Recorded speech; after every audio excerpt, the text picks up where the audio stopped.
time they start. We will quickly start because I know we are all running behind time. So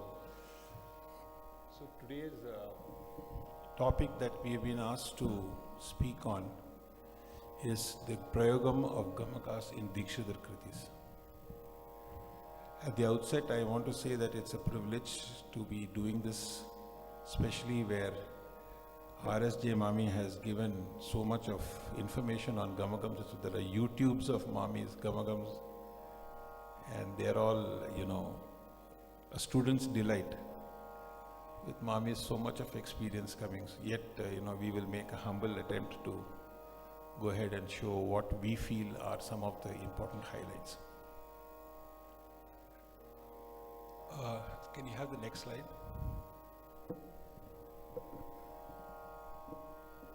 It's difficult to see this, right?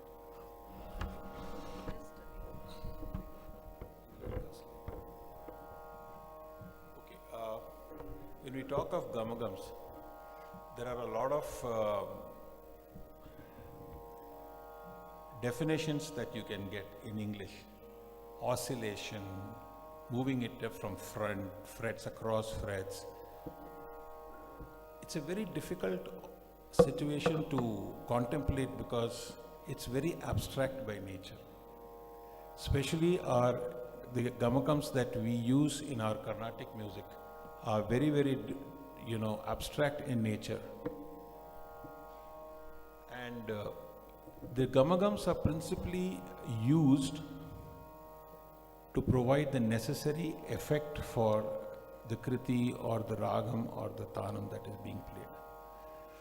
So necessarily what we believe is that it is a means to an end and not an end in itself.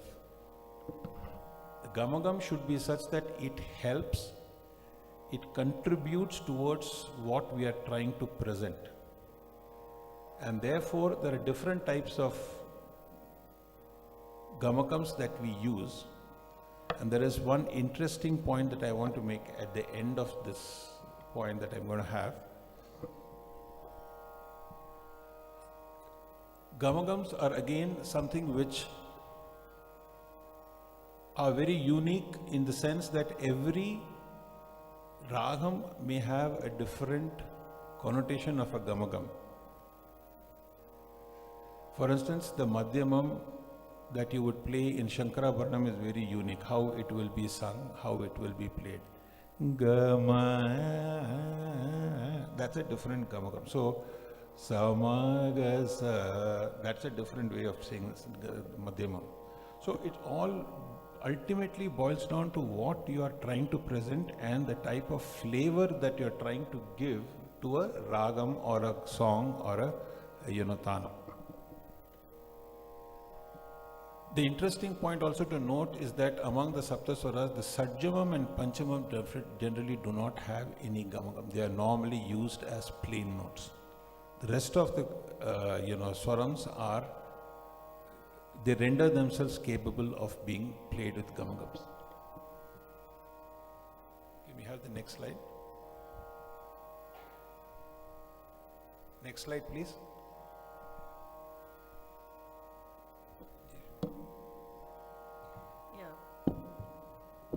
Why should we use the Veena to explain Gamakam?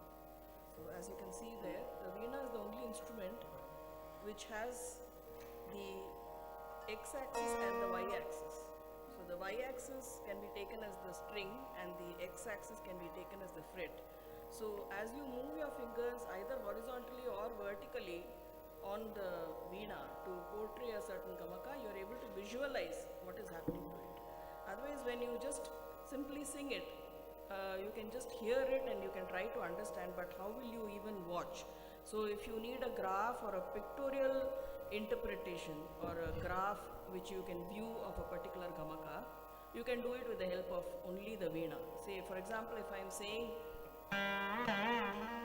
so here I am pulling the Ma on the Ga fret and I am going to Pa. So I am moving my fingers horizontally as well as vertically. So you get a sense of what is happening here. Whereas the notes are, the these are actually the notes, but what I am doing here is bending the ga note to achieve the ma, and then I'm going to pa. So this you can actually visualize when it is being played on the veena. So that is why veena is very important to execute a gamaka, both for a learner, for a student, for a performer. This is the instrument to go for to learn about gamakas. See, it's the most visually possible demonstration of a gamaka. Now, when we talk about this, there was one small humorous incident that comes to my mind.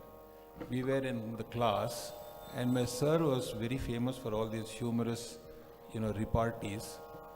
So one student asked, "Sir, madhyamam inge irukuma, inge irukuma?" அப்படின்ட்டு. My sir said, "இங்கேயும் இருக்காது, இங்கேயும் இருக்காது, இங்கே இருக்கும்" அப்படின்னு. So it's very difficult to visualize where the gamagam is, and the closest visualization that is possible is through the veena. And there at least you get to see to some extent to what extent you need to pull to get the desired effect. So veena is therefore a very key ingredient to probably understand gamakam. Next slide please.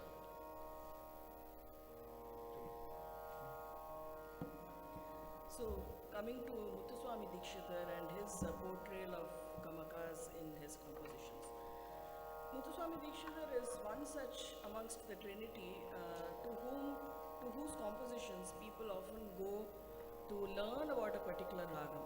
If you want to know about a certain ragam, say Bhairavi for example, you study his compositions and you will get to the whole gamut of the Gamakas that you can possibly think of in Bhairavi.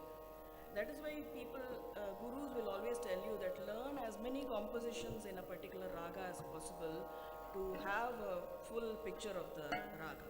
And Dikshitar in particular was really well known for portraying the raga lakshanas in a very apt way and combining it suitably with the sahityams as he would to portray the gamakas and to give people through his kritis the right flavor of the raga.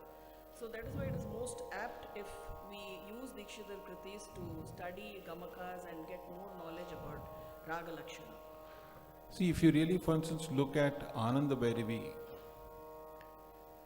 the way you would see the Manasa Guruguha being sung, and then if you see Anandeshwarena, you will find different types of flavors that are coming through from the Ananda Bhairavi side.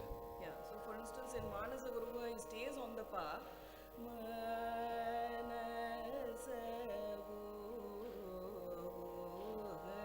But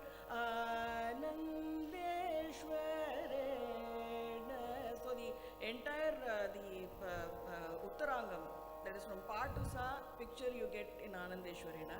Pa downwards you are getting in Manasa Guruguha. So these are the interesting aspects that are wonderfully brought out through his kritis. It's like, peeling an onion. The more you actually keep analyzing Dikshitar songs, you'll find different ways of presenting a ragam.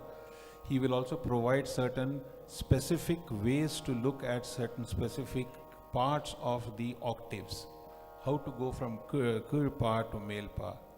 He will give you different ways of how you should approach. It's a storyline that you can form by just learning maybe 3 or 4 Dikshitar songs, how you get to listening a ragam, understanding a ragam and playing a ragam. Next please. Yeah. Now, in Dikshitar's own lineage, we have Sri Subbarama Dikshitar, who had codified and given a list of 15 Gamakas, which are known as Panchadasha Gamakas. And what is important is that in his notations in the Sangeeta Sampradaya Pradarshini, he has given symbols for each of these Gamakas. In fact, most of these. Some of them are vocal Gamakas for which the symbols are not present. But for 11 out of these 15 Gamakas, there are symbols, and it is to help the students to try and learn the compositions through the notations, wherein the markings are given for the Gamakas. So what we thought we'll do in the context of Dikshitar compositions is take each of these Panchadasha Gamakas and give you examples, maybe just one or two, maybe just one in most cases since we are running short of time. At least one example of each of these Panchadasha Gamakas in a particular Dikshitar Kriti. So it just gives you a full picture of what Gamakas are and how they are portrayed in his Kritis. Start with Kampitam. Yeah. The first four Gamakas out of the Panchadasha Gamakas are Kampitam, Leenam, Andolitam and Plavitam. So all of these, now when you say Kampitam, by the name itself, it's a Kampana. Kampana means shaking or just oscillating. So all of these four are different types of Kampita Gamakas only, where the duration of the oscillation or the prolongation of the oscillation is what determines the name of the Gamaka. So for the shortest oscillation it will be the Kampitam, a little longer it will be the Leenam, slightly more longer it will be Andolitam, and a little more longer than that will probably be the Plavitam. So we'll take examples of this. First the Kampitam, I would like to take a popular composition, the Charanam of Akshayalinga Vibho. We have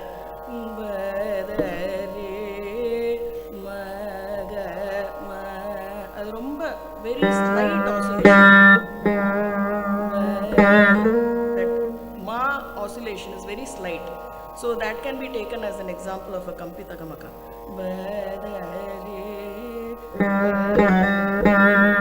So that just very short. Akshara kalam is very short. That's all. So if you want to go for a slightly longer, which is the Leenam,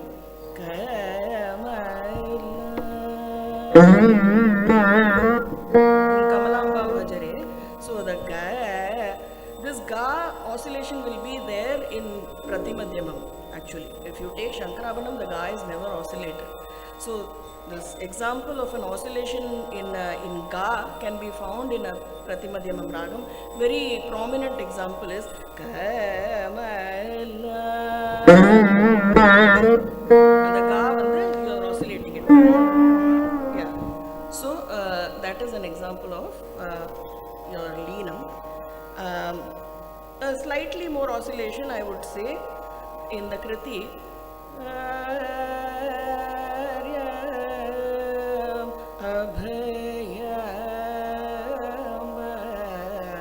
The first notes itself, that Akshara kalam is a little more. Say,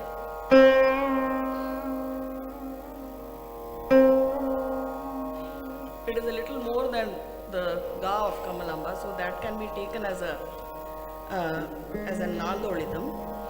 And if you want more than that, for a Plavita Gamakam,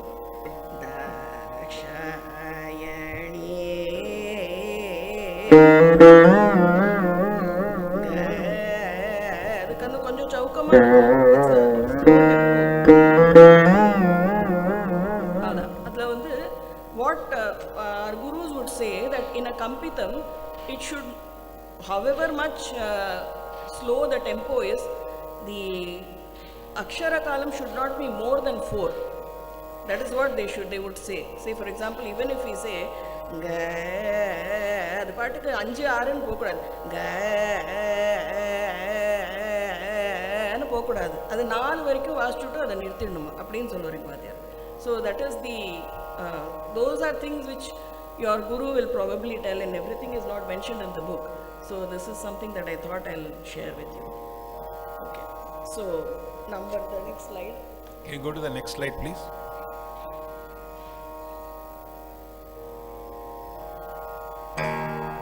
So Plavitam we already discussed. Next is the Spuritam.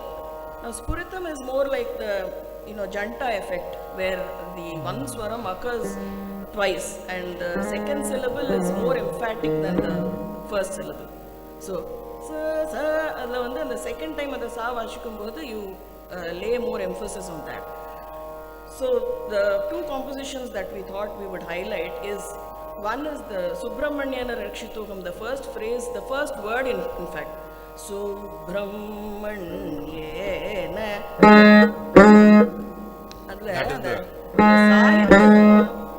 that sahityam, for that sahityam, that Gamakam is so apt. So, Brahmanyena, that ma, so that is one Spuritam. Then Gopika, that is also another adu vandu, yeah, that is another Spuritam that can be. There are many, I am just citing one or two examples here. Then okay, Spuritamla innu onnu rendu sollanum.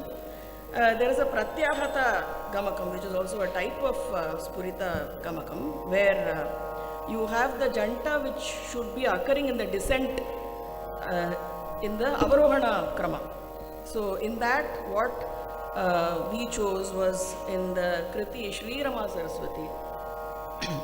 Shri Rama Saraswati Sevitam Shri Lalitam Tvam Bhavaya Papamare.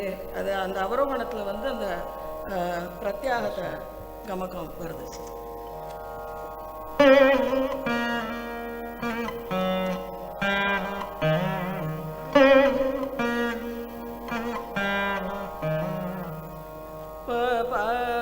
அது வந்து it can be taken as a pratyahadam as it is coming in the avarohana krama. There is another gamakam, Spurita gamakam, which is actually not mentioned in the Pradarshini. It is called Tripucha gamakam.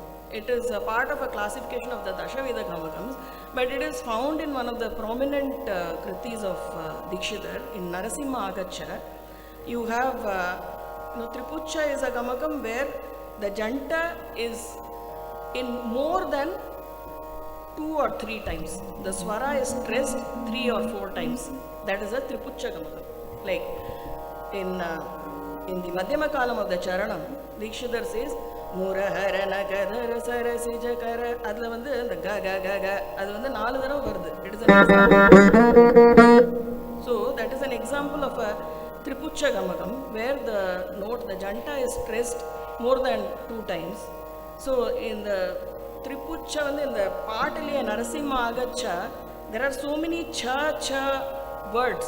So the Tripucha is also a type of gamakam which is used. Whether he might have, the ingenious composer is probably deliberately chosen, or he might even have named the gamakam for all that I'm just speculating.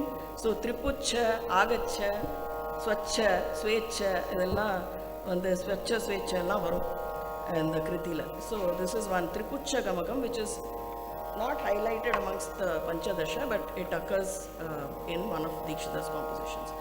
The next is the Tirupam gamakam, or it is actually known as Nukku.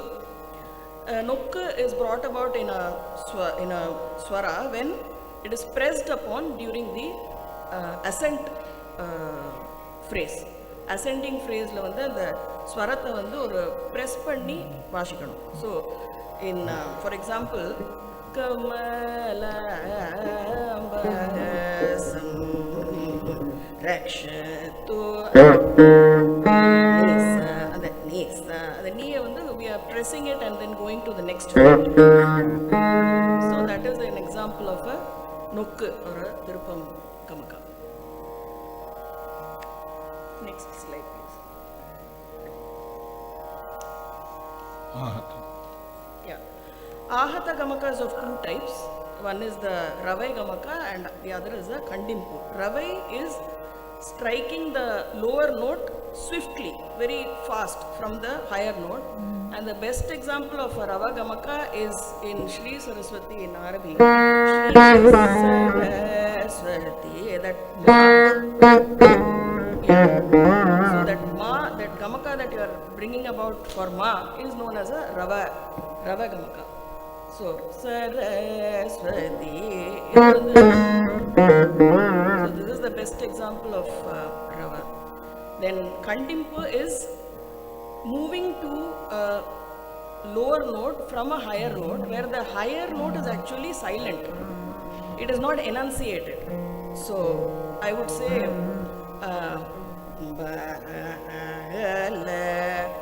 go, and the gare, that comes actually from ma. Go. Yeah, the ma is actually not present, but it is present in the ga, where you have to touch upon the ma and come to the ga. So that is the kandimpu. It's Gamaka. about the accuracy of how much you want to touch that ma. Exactly. Even Sada Shivam Sapa, the pa la வந்து தா இருக்கு, but we say it only as sa pa. Sada, அது ஸ்வராட்சரம் கூட actually. அந்த தாவை நம்ம consider பண்ணோம்னா அது ஸ்வராட்சரம், but actually ஸ்வரம் வந்து சா அண்ட் பா தான். So that is also an example of a கண்டிம்பு gamaka. We next go to Vali Gamaka. Vali is the occurrence of one or more swaras in the same note, and it is executed mostly through pulling technique.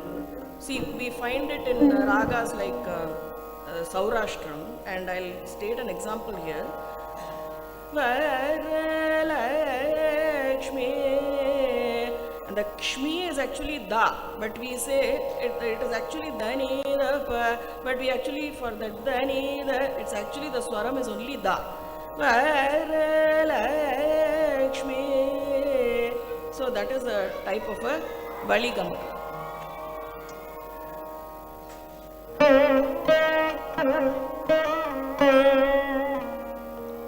Dani da pa.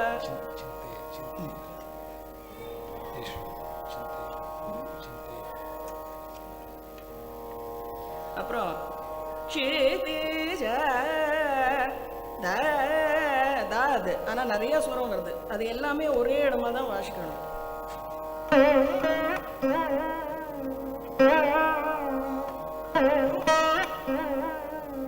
ரமணம் சிந்தைய, that is ga, but you are playing gavayare. This is also an example of a Vali Gamaka.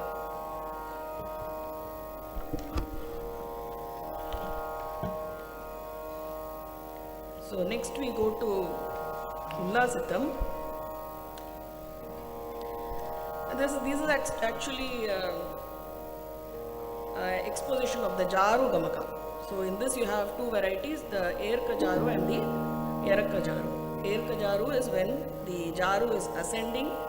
A Jaru is nothing but a glide. So Ullasitam Gamakas are all glides. So when it is an Erka Jaru, you are going from the gliding from the lower note to the higher note, and for the Eraka Jaru, you are gliding from the higher to the lower note.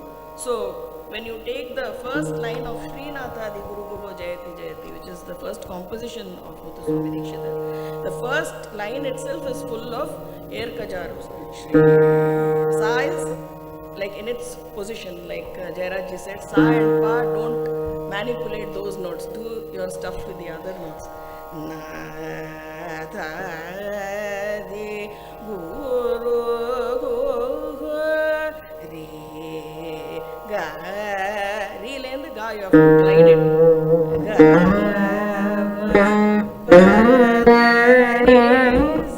from Da to Ni, that's another Erka Jaru. And example of Eraka Jaru, Ekam Resha Sa, from Sa you come down to Pa. Ekam Resha Naike.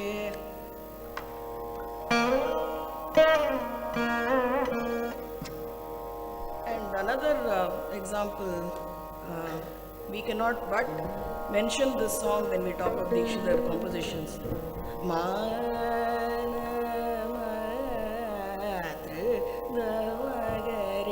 Eraka Jaru.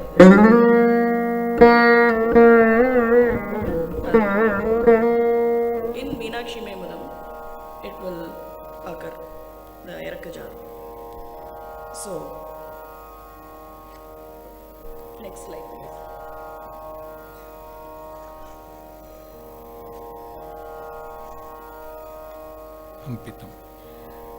Hampitam.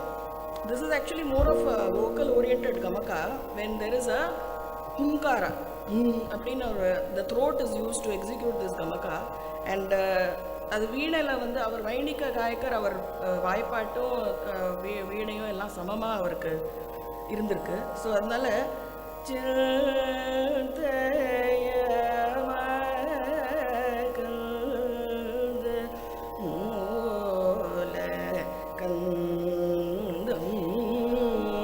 அந்த இடத்துல அந்த இருக்கிற அதான் அந்த it is actually closed mouth singing. With a humkara means you have to it's necessarily sung with a closed mouth, so hum should come.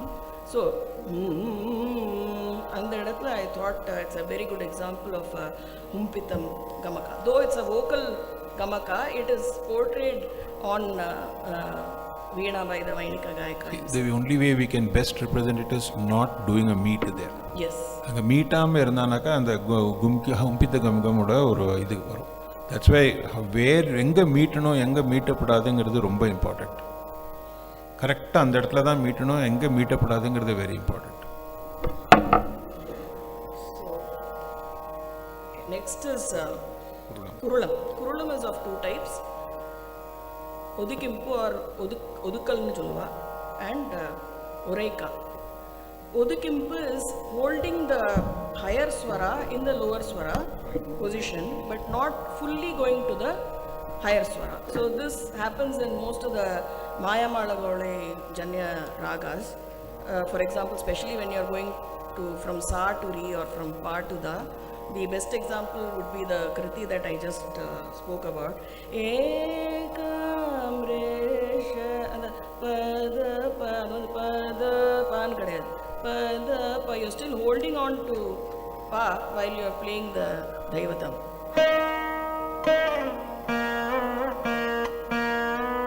Kapdi kadayadu. So that is an example of your Odugimpu. Next is Oreka. Okay. Oreka, I'll just state one example where it comes very beautifully.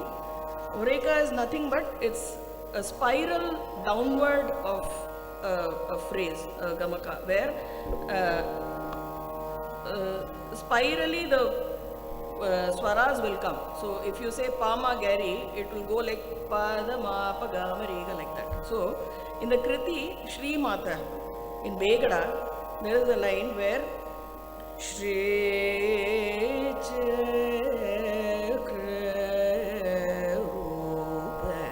that I thought would be a very good example of this Oriaka Gamaka. Tribhinnam. Now Tribhinnam is an instrumental Gamaka where he says, Muthuswamy Dikshitar has defined it as playing with 3 or at least 2 strings at the same time. So we'll just 3 strings, it is difficult to play a composition because the swaras have to match. The second swara has to be present in the raga that you are playing. So 2 strings it is possible. I'll just try to play a Muthuswara and show you. Like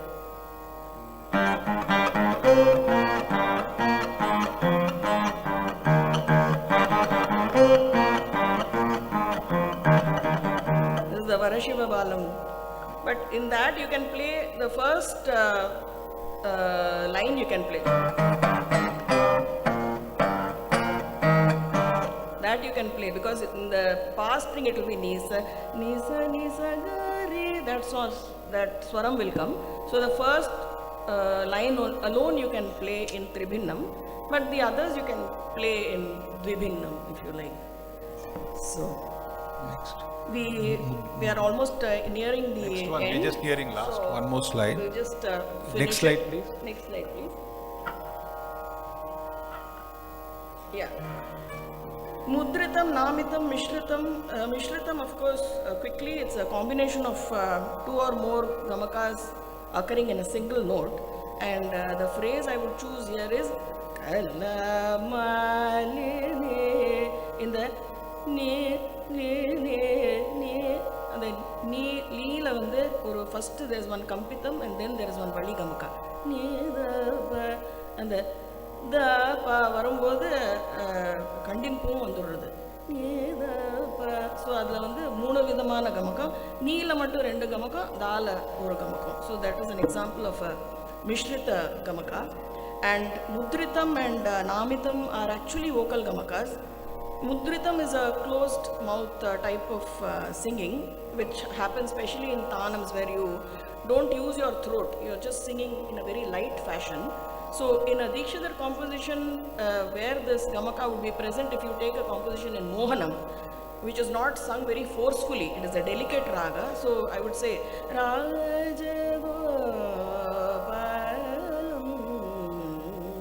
when you're saying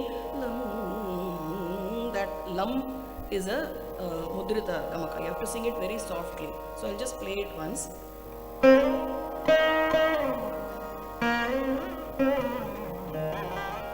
Soft adu vaashikanam, and it is sung with a closed mouth. So this is an example of a mudritam. And the last one is a namita gamakam. This is also a vocal gamaka which is suppressed singing. Now why I am including this here is when I thought of a Dikshitar composition in this context, there is this Kedaragole Abhyama Kriti, where there is a particular line.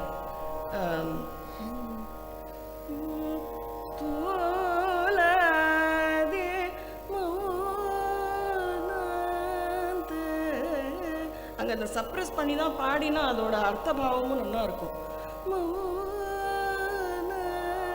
அந்த மௌனாந்த பாடுறது வந்து you are singing it in a very suppressed way. So that is an example of a namita gamakam. So these are about the 15 gamakas expressed in Subrahma Dikshitar and the apt examples to the best of We our, could just go on and on, but knowledge. I think we really have running against time. There is just one thing I want to say at the end. Last slide. Just one thing I want to say at the end. Yeah. I just put up a point which says, I ate a sweet donut quickly as Akshay was not hungry. I ate a sweet donut quickly as Akshay was not hungry. How many of us know what are the different aspects of grammar that we have here? You see, there is adverb, there is pronoun, there is noun, there is adjective, everything is there in this. But do we think, oh, I'm going to put a past tense verb here and a present tense adjective there? I don't. I just say, I ate the, and then you have subject, you have predicate, you have pronoun, everything. But I don't say that. I just say, I ate the donut quickly because Akshay was not hungry. So it just comes as a flow. Similarly, Gamagam is like that. You may have different aspects, but when we are playing or singing, and even when it is taught, it comes with the flow. So you need to know when to apply what appropriately. You cannot think and say that I'm going to apply a plava here, I'm going to apply a kandimpu there, I'm going to put up a, kampita here. It doesn't work that way. So you just need to look at the flow, and probably this analysis is an afterthought. It is not a forethought. It's an afterthought. Oh, I used this, but at the time of using, you're not thinking. That is what is important. And just the last slide, please. This is what you need to learn from your gurus. The gurus will tell you what is the appropriate nature of Gamagam that you need to go. You need, So you need to adopt this, you need to talk to your guru, understand from your guru, you need to take his guidance and help to make this happen. We thank the entire organization for giving us this opportunity. Thank you so much, and I know it was in a hurry. There's a lot of things that we could discuss, but maybe sometime next time. Thank you. Indeed, it was a wonderful presentation. You have done your best because we have 25 minutes we have taken out of this. So, and with this, we have done a wonderful job presenting a lot of Kirtanas, and with all the Gamaka intricacies that you have in it, you have demonstrated it very well. And thank you very much for it. Being a part of Veena Tattwa Prakashika, we are very thankful to you for that. Thank you so much. Thank you so much.